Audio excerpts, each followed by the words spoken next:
What's up, runners? John here talking about running exercise do's and don'ts. Basically, it's the running exercise version of eat this, not that. And we're doing this because I want to review a handful of exercises, well, common exercises that people do that might be not so great for you. So I want to talk about variations that are going to have more bang for your buck as a runner than the commonly done exercises. So we're going to talk about the deadlift, the knee dominant exercise like a lunge style at movement, and then we're going to talk about planking, right? Because those are three common things that everybody does. So we're going to start right away with the deadlift.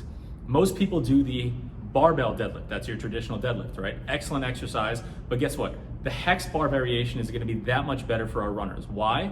It's going to target the quads more so than the hamstrings, and it's going to mitigate risk on the back, just by the sheer motion sitting you back farther using that Hex Bar. So if you're not familiar with the Hex Bar, we've talked about it at length, and it's just a much better option for your body. It allows you to pull more weight or push more weight away from the floor because it shifts your center of mass backwards. And because you don't have to worry about clearing your knees with the bar, you actually don't have to use as much hamstring and hip hinging motion as you do with the Hex Bar. So what's the take home here with the Hex Bar variation is it's safer on your back and it stresses your quads more, and it's gonna get your quads a lot stronger.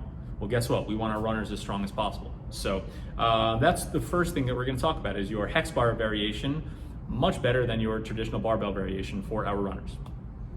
Number two, any lunge type movement. So whether it's a reverse lunge, a walking lunge matrix, or your rear foot elevated split squat. And yes, we do love those, but for our runners, because your weekly volume is so high, your knees are already stressed. Your patella tendon, your quad tendon, all the structures around the knee are already stressed from the mileage that you're putting in pounding the pavement or the trails.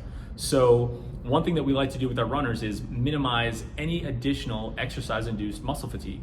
So if we want to load you up, which is really important for runners, we want to stress the area. We don't want you doing a rear foot elevated split squat or any kind of lunge matrix. It's just going to put a little extra stress on the knee that we can mitigate with a lateral step down variation. We love our step variations for our runners because of that. It actually helps mitigate a little bit of excess stress on the knee during the movement, and that's gonna make all the difference for us, right? A lot of runners actually find in that aggressive bent position, you're gonna get a lot of anterior knee pain, or even just a little bit of sharp pain. So we would love to swap any kind of step variation like the lateral step down, much more so than your rear foot elevated lunge matrix or anything of that nature. So that's number two, is we would love for you to do a lateral step down variation because that's really all you need. Once you master that exercise, you're gonna find your knees are much stronger. So a lot of bang for your buck there, much more return on investment. Number three, the plank. A lot of people come in talking about, I can plank for 5 minutes. That's great, but it's probably a bar trick at that point. Anything above a minute, I'm like, great, you're strong enough, let's move on to something else. If you can plank for longer than a minute, you're not challenging yourself enough, and you're absolutely getting diminishing returns. So instead of the plank variation, I challenge you to a side plank variation, right?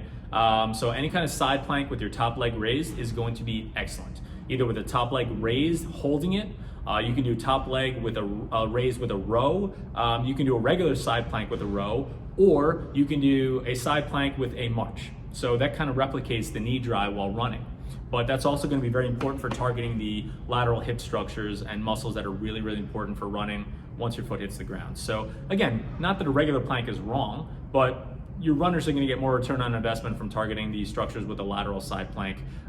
It's just going to be that much better for us. So again, that was really the idea behind this, is not that these other exercises are bad, but just that these variations are going to be better for a runner, either from targeting the proper muscles or mitigating risk or doing a combination of both. So I want to do a few more of these videos because there's so many exercises that runners do, either because that's all they've known, it's what their coaches taught them 20 years ago, or it's what they see on Instagram or in the gym now. So, but just to recap, guys, instead of a traditional barbell deadlift, grab a Hex Bar.